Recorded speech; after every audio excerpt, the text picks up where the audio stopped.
ವೇದಿಕೆ ಮೇಲಿರ್ತಕ್ಕಂಥ ಅಧ್ಯಕ್ಷರೇ ಹಾಗೂ ನಮ್ಮ ಸಹಪಾಠಿಗಳು ಹಾಗೂ ನಮ್ಮ ಅಂಗನವಾಡಿ ಕಾರ್ಯಕರ್ತೆಯರೇ ಹಾಗೂ ನಮ್ಮ ಬಿಸಿಯೂಟದ ಸಿಬ್ಬಂದಿಗಳೇ ಹಾಗೂ ನಮ್ಮ ಮುದ್ದು ಮಕ್ಕಳೇ, ಪ್ರತಿ ವರ್ಷ ಜನವರಿ 26 ನಾವು ನಮ್ಮ ರಾಷ್ಟ್ರೀಯ ಕಾರ್ಯಕ್ರಮ ಇದೆ.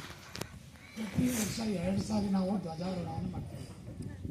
ಆಗಸ್ಟ್ 15 ಮತ್ತು ಜನವರಿ 26 ಈ 2 ದಿನಗಳಲ್ಲಿ ನಾವು ನಮ್ಮ ರಾಷ್ಟ್ರೀಯ ಬಾವುಟವನ್ನು ಧ್ವಜಾರೋಹಣ ಮಾಡ್ತೀವಿ. ಪಾಪು ಇದಲ್ಲದೆ ನಾವು ಹಲವಾರು ರಾಷ್ಟ್ರೀಯ ಕಾರ್ಯಕ್ರಮಗಳು, ನಾಡ ಕಾರ್ಯಕ್ರಮಗಳನ್ನು ನಾವು ನಮ್ಮ ಶಾಲಾ ಹಂತದಲ್ಲಿ ಆಚರಣೆ ಮಾಡ್ತೀವಿ. ಆಚರಣೆ ಮಾಡುವಾಗ ಅವುಗಳೆಲ್ಲ ಒಂದು ಅಂಶವನ್ನು ಗಮನಿಸಬೇಕು. ಈ ಆಚರಣೆಗಳಿಂದ ನಮಗೇನು ಅನುಕೂಲ, ಈ ಆಚರಣೆಯನ್ನು ನಾವು ಹೇಗೆ ಮಾಡಬೇಕು ಅನ್ನೋ ಒಂದು ವಿಚಾರವನ್ನು ನೀವು ಎಲ್ಲ ತಿಳ್ಕೋಬೇಕು. ನೋಡಿ, ನಮ್ಮ ದೇಶ ಸ್ವಾತಂತ್ರ್ಯ ಬಂದರೂ ಕೂಡ ಹಲವಾರು ಪುಟ್ಟ ಗಣಗಳಾಗಿ ಹಂಚಿ ಚದುರವಾಗಿದ್ದವು.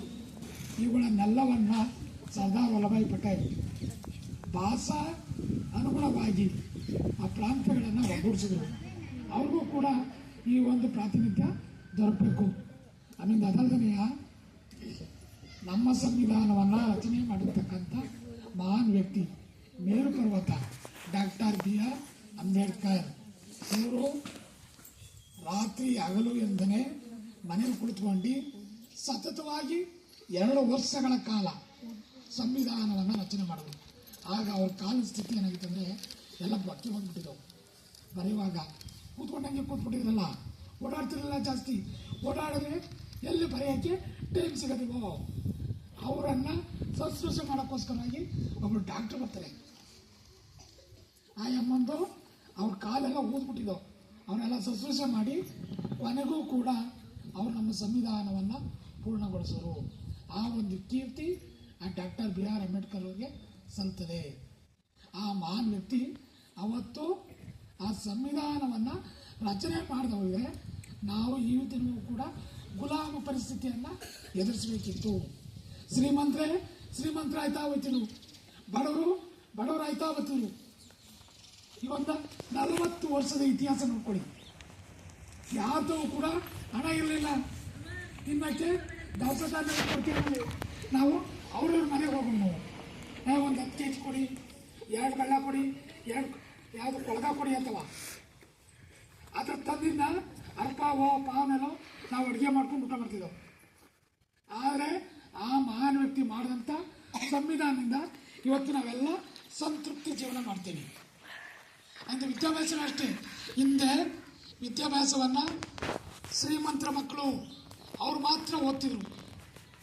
ಆಗ ಕಾನ್ವೆಂಟ್ಗಳು ಜಾಸ್ತಿ ಇರಲಿಲ್ಲ, ಎಲ್ಲ ಅಪರೂಪ ಒಂದೊಂದು ಇದ್ದವು. ಜಾಸ್ತಿ ಸರ್ಕಾರಿ ಸಂಸ್ಥೆಗಳಿದ್ದವು.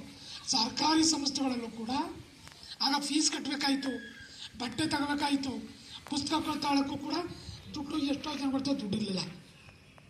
ಅದರಿಂದ ಎಷ್ಟೋ ಜನ ಪುಣ್ಯಾತ್ಮರು ಓದಂಥ ಮನಸ್ಥಿತಿ ಇದ್ರೂ ಕೂಡ ಶಾಲೆ ಬಿಟ್ಟು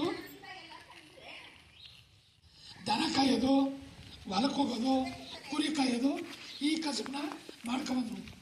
ಆಗ ಯಾವಾಗ ನಮ್ಮ ಸರ್ಕಾರ ಕಡ್ಡಾಯ ಶಿಕ್ಷಣ ಅದ ಜಾರಿ ಬಂತು, ಪ್ರತಿ ಮಗುವು ಕೂಡ 16 ವರ್ಷದ ತನಕ ಆ ಮಗು ಸ್ಕೂಲ್ ಬಿಟ್ಟು ಹೊರಗಡೆ ದುಡಿಯಂಗಿಲ್ಲ.